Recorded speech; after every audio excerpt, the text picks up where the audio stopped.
talk, real talk, real talk, real talk, real talk.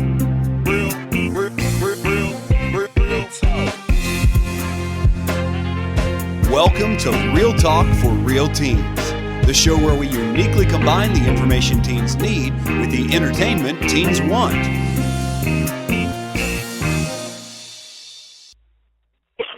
Hi guys, welcome to this week's this episode of Real Talk for Real Teens. And I'm so used to saying this week's episode, but as you guys know, we have moved to a Sunday through Thursday format. So it's today's episode of Real Talk for Real Teens.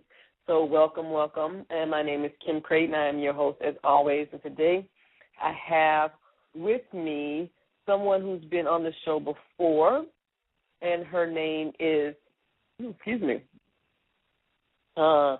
Tarra Jackson. So, Tarra, introduce yourself to the audience, and we'll get started.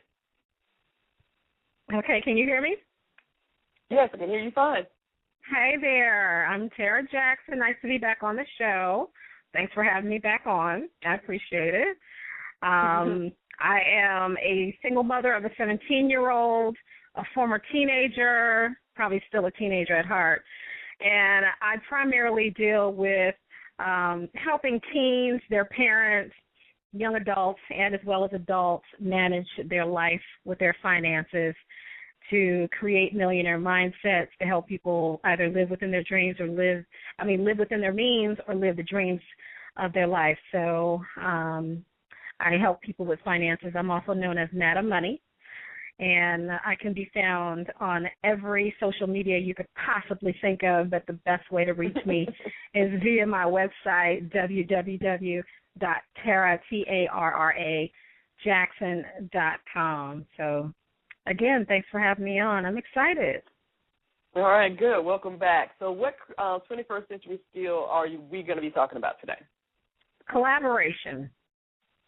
All right, so before we jump in, I always like to have my guests define that skill for us, so make sure everybody's on the same page. So you define collaboration.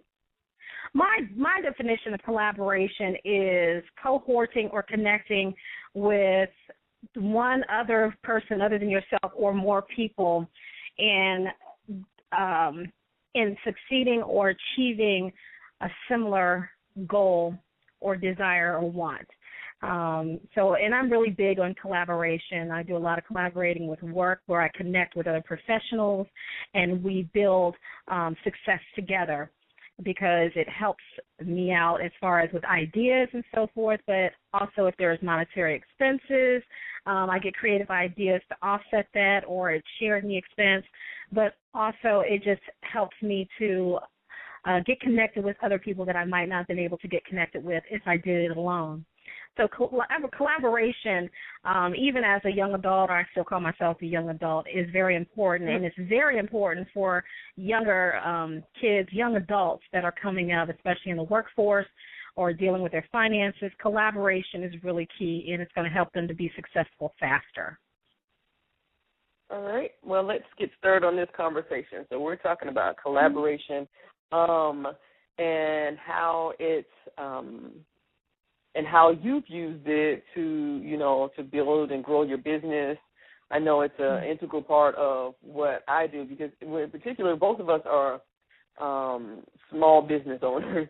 And when you're a small business owner, you learn very quickly, unlike, let's say, when I worked in the school system.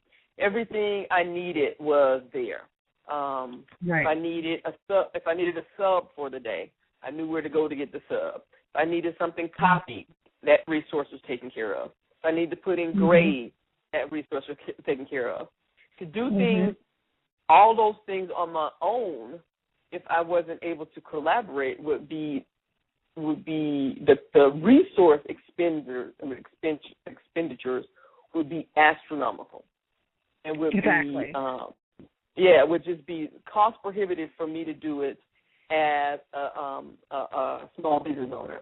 And when you're talking about collaboration, those are those things, just in that example, if I was collaborating with someone, let's say Tarra and I shared an office and we were doing some of the same things, and you're talking about the shared resources and shared expenses, we wouldn't have to do those things, and we wouldn't have to use those things on our own. And so we'd be collaborating in that sense of sharing those expenses. Absolutely. And collaboration is so key with any whether you're a young adult, a teenager, adult, or whatever. If you want to be successful, you've got to collaborate and connect with people, one, that's more successful than you, and then two, with people that have the same drive and passion for success. Because you get to learn from them, you get to share, but you receive an awful lot. You know, I'd rather manage 100 people to make $1 each than to try to work hard to make $100. Because, and the reason why I say that is if I can get those 100 people to make me $100, I'm only doing one job versus me having to do several jobs just to get the same amount of money. And so if I can get 100 people to earn $100, I can make more from them than me just making the $100. And that's that capacity. Yeah, exactly. So what collaboration does, it expands your capacity. It expands your intellect. It expands your reach. It expands your knowledge base. And it expands your financial capacity as well, because if you connect with people and you can share in the resources, you're paying less out in expenses. You're able to earn more, even if you're sharing it. I'd rather share in a partnership than make no more money trying to do it by myself. So, and that's the importance of young kids getting mentors as well. That's about collaboration as well, is getting the mentor, finding someone that has done what you want to do, and they've already laid out a path for you. They connect you with other resources that they've been connected with. And so once you're able to build your network, it builds your net worth. So, I think, you've heard that your network is your net worth. So the more lucrative your collaboration network is, the more lucrative your bank account will be in the future. So That's what she just explained about, a great visual just came to my head when you were talking about the mentor part. Let's say you and your friend, every time you guys are in a race, when you're running, you're going to do a lap, let's say two laps around a track. But every time you run this, you guys are dead heat every single time. You're dead heat every single time. You're completely matched.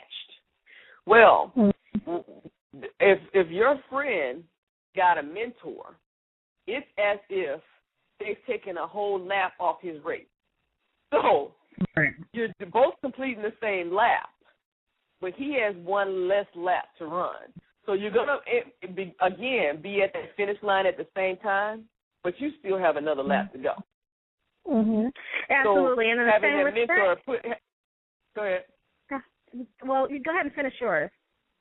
No, because I was just saying, so that mentor, because they've been there, done that, or even if they haven't been there, done that, if they know people who've been there, done that, who can connect you to people who've been there, done that, they've taken a lap, or maybe more, depending on where they are in the and who they are, off that thing that you don't have to do now. Exactly. And that gave me a visual when you were saying we're giving each other visual. That's the collaboration thing, right? So in the same respect, if you have the same race, if you're competing against each other, instead of competing against each other, if you actually collaborated, you no longer have to do 4 laps each. You now can do 2 laps and win the same race. So now you got a relay thing. You got a relay thing. And so that's my whole mindset of a lot of what I do in business is that, the best thing about being in business is the way to eliminate your competition is to collaborate with them. That's with anything. I just need y'all young adults to understand the best way to defeat any competition is to find a way to collaborate with them. Because if you're collaborating together, trying to make money together, your competition is no longer in competition with you. They're now trying to figure out how to support, both of you to defeat the other competition. You know what I'm saying? And so that's why if you look at the United States, we have allies. If we hated every state, we'd have all these enemies. We can't fight all those enemies. So we build allies so that we can defeat a common enemy. it makes us bigger and stronger. So even if we lack in resource in certain areas, we have allies that can assist us in those areas. And that's all we're doing when we're building our collaboration network, is building allies to help us to defeat our competition, but to help us to win success and to help us to win and achieve any goal that we have in mind, whether it's to go to college, whether it's to start your own business, whether it's to get a good job. You can't really be successful without collaborating, especially when you're going into colleges. You need to collaborate by going out and doing extracurricular activities, volunteering. That's a form of collaboration, because now you can utilize them as references for your college application, or if you need them to give you a good reference or whatever, they'll gladly do it because you collaborate with them and you help them achieve. So it's you help them reciprocation. Yeah, you help them reach their mission, their goals, and their mission, their vision. And in turn, they will gladly help you meet your goals, your vision, and your mission. Absolutely. Yeah. One thing about that collaborative piece that I really love, it takes a certain kind of skill. Yeah, that's the word I'm going to use. Skills, which can be developed, because collaboration takes a lot of stepping outside of just what I want and thinking about, people always say this about, it's the team, but what does that mean? Or there's no I and we and, or I and team. But what does that really mean? How do we really make that happen? And these are skills you can develop, and they're developed during practice. So one of the basic things, like Tarra was saying, when she's thinking about, collaboration, it's before you even go in. Let's say you need to get you need a reference for a scholarship for college, and you need let's hope before now you've been volunteering if that's the kind of scholarships you've been going after. But let's say this is something, and so instead of thinking only about what I need, this is what I need. So how do I get it? How do I get them to give me what I need? A collaborative mindset is, this is what I need. Let me be honest about what they need and how we can come together so that both of us can get what we both need. And that's what people mean when they mean that win-win situation. That's what they mean. Right, exactly. And so the best collaborative effort is when you're honest with each other and saying, look, I need something, you need something. What can I do to help you reach that goal? And then let's talk about what you can do. Anytime you offer to be of assistance, it's almost an unspoken obligation for the other person to now help you. And it's not even an obligation. People mutually want to help people that have helped them. Most people are innately appreciative of people that want to help them. So, for example, it's a part of our DNA. Yeah, it is. Some people are just stingy people. That's just, or they're just selfish people. They are. But most people innately are appreciative to people that help them, whether you've asked them and sometimes when you haven't. And it's one of those mindsets that you get more when you think of the other. Whether you're in a relationship or whether you're at a job or even with your parents, when you think about someone else's needs first and you help to satisfy their needs first, they're automatically going to want to know, what can I do to help you? Or they're automatically going to take care of you, or they want to exceed expectations with taking care of you. And that's just how people are, is that you have the audacity, a good audacity, to foresee that I would need this glass of water, or foresee that I would need this report done, or foresee that I would need the yard being raked without me having to ask you. That's awesome. What would you like? And it's always in a good position to be able. Go ahead. Go ahead. No, finish. It's always a good position to be able to be asked, what do you need to be successful? Because now people are just openly wanting to work for you to help you reach your goal. And that's that thing of sometimes doing things just because without. There are many times that I've done things just because without worrying about what I can get in return. And the thing that I get in return, maybe not that day, maybe not that week, but down the line, is so much bigger, so much deeper, so much better than anything I gave. oh my God. Mm-hmm. It's like, Absolutely. you sure you want to give me this? You sure this is the opportunity you want to offer me? And they're like, oh my God, yes. So it's about, when you think about just the win-win, when you're talking about parents, there's so many of you guys who all you talk about is what your parents owe you or what they do. That thing. Oh my God. It's like, what do your parents day in, day out bringing food, you have a place to stay, you have clothes on your back, you have this, that. They're doing, so what can you do? And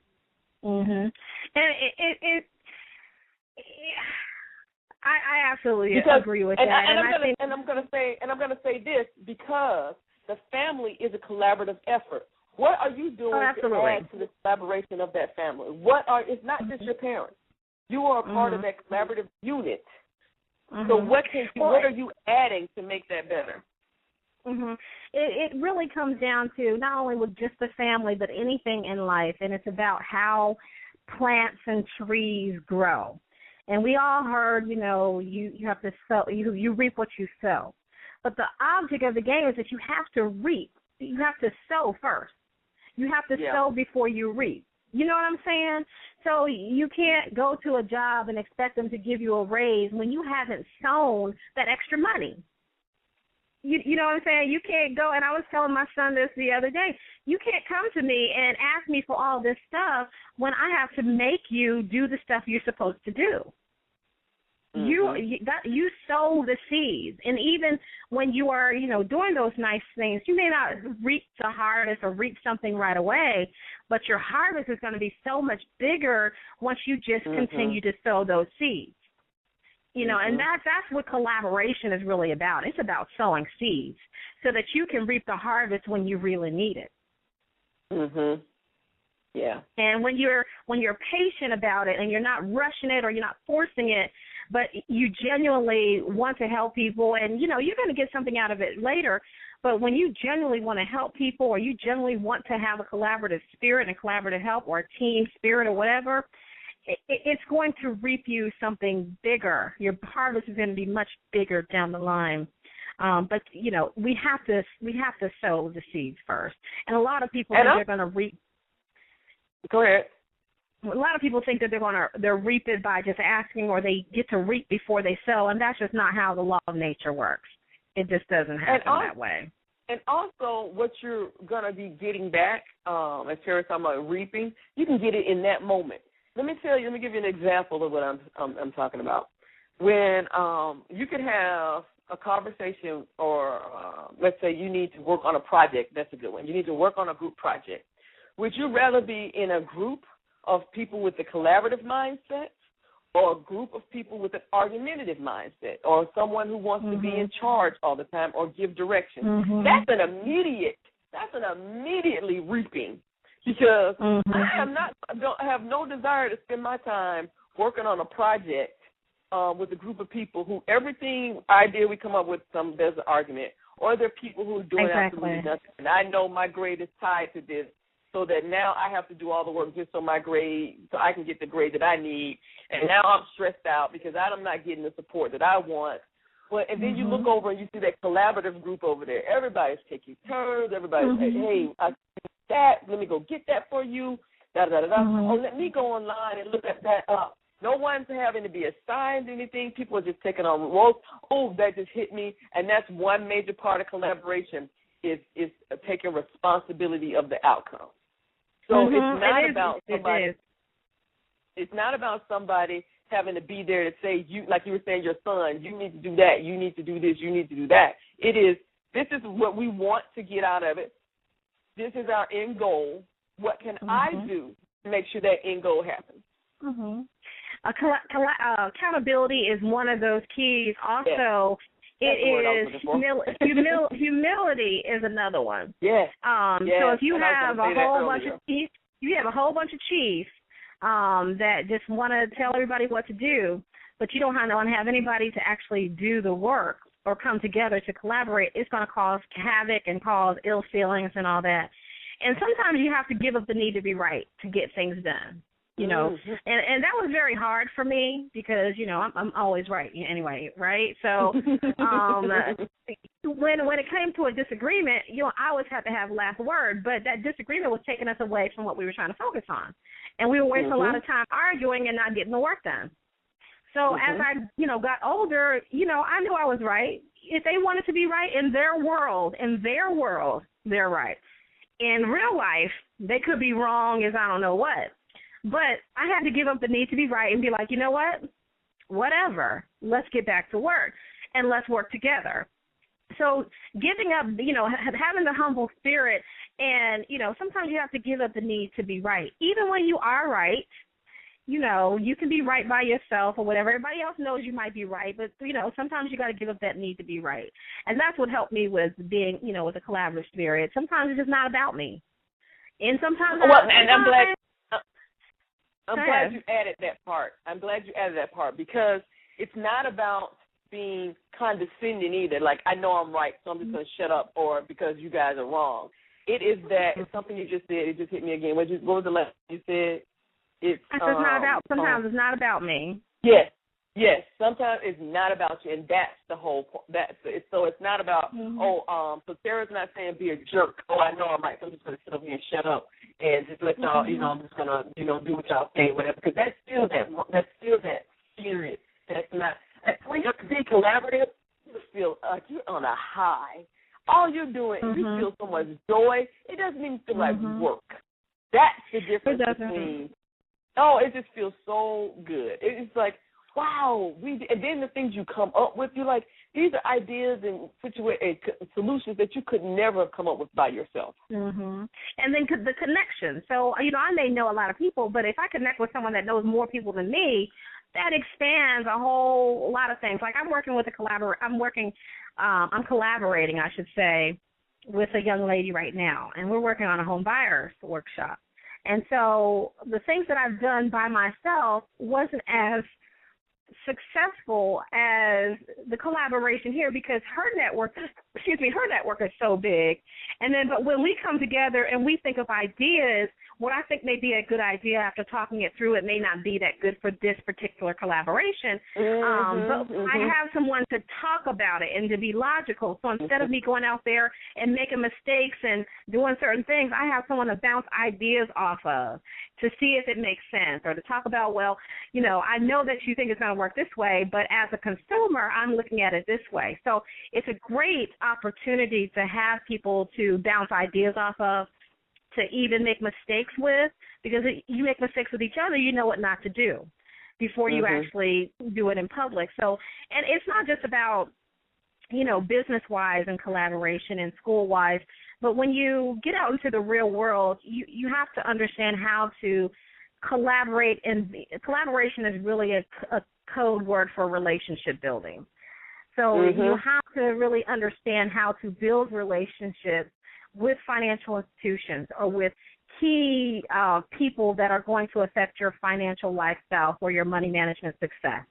And so you have to understand how to collaborate with your banker or your credit union employee for your own financial success.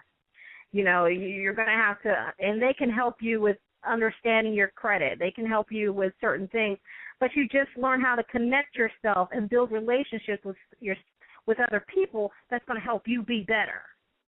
Go ahead. And you made that point about the network. And it might not even be that they have more. It just might be the correct your partner has the network of people you're trying to get in.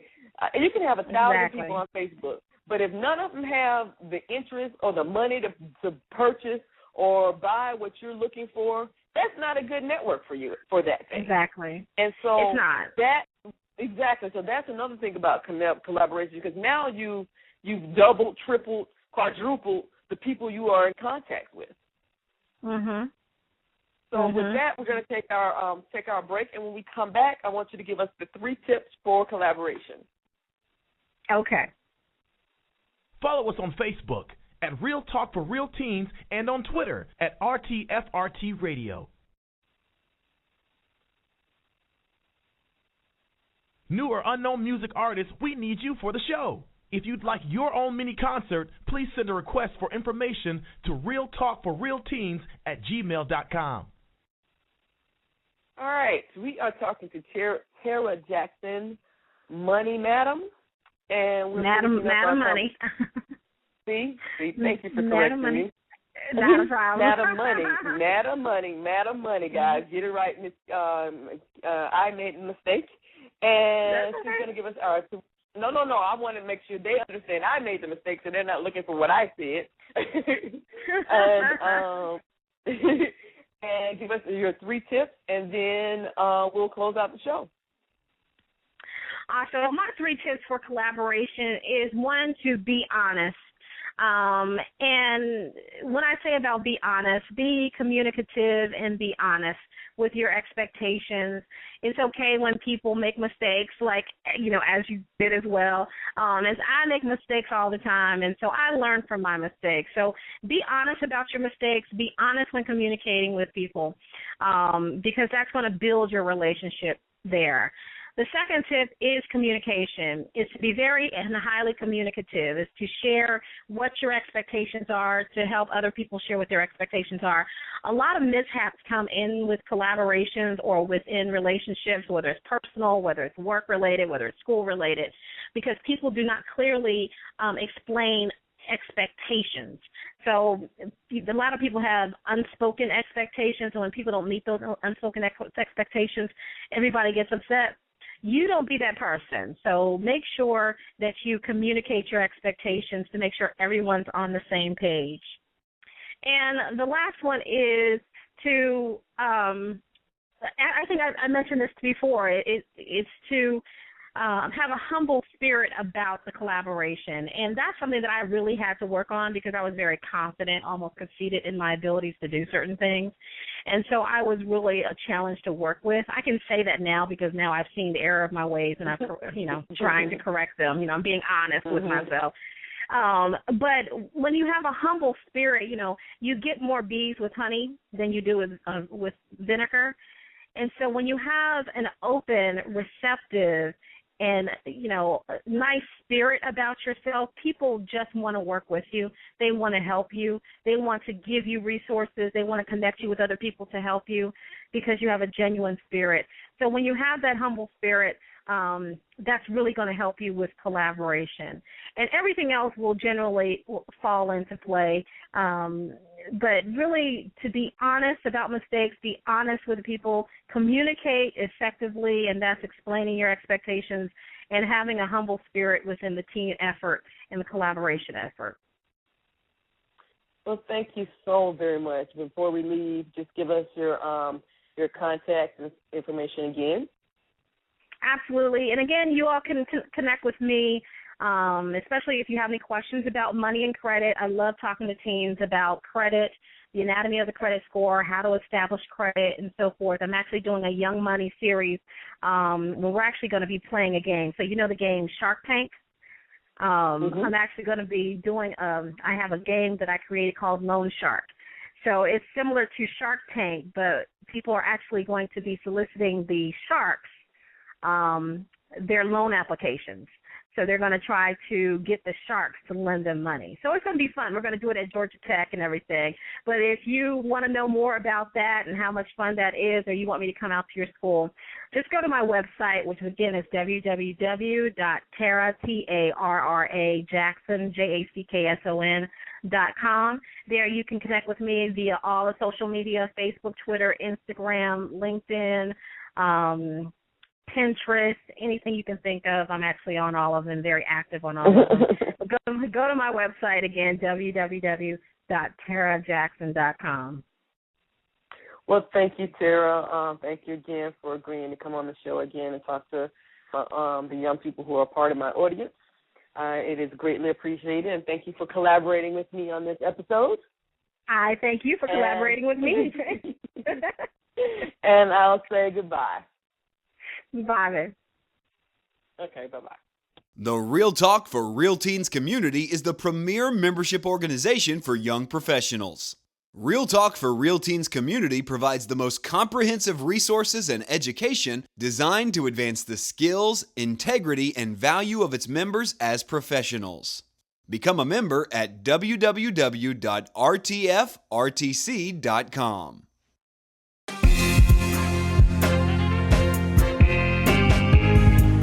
Thank you for listening, and join us every Sunday through Thursday at 8 p.m. Eastern for more Real Talk for Real Teens.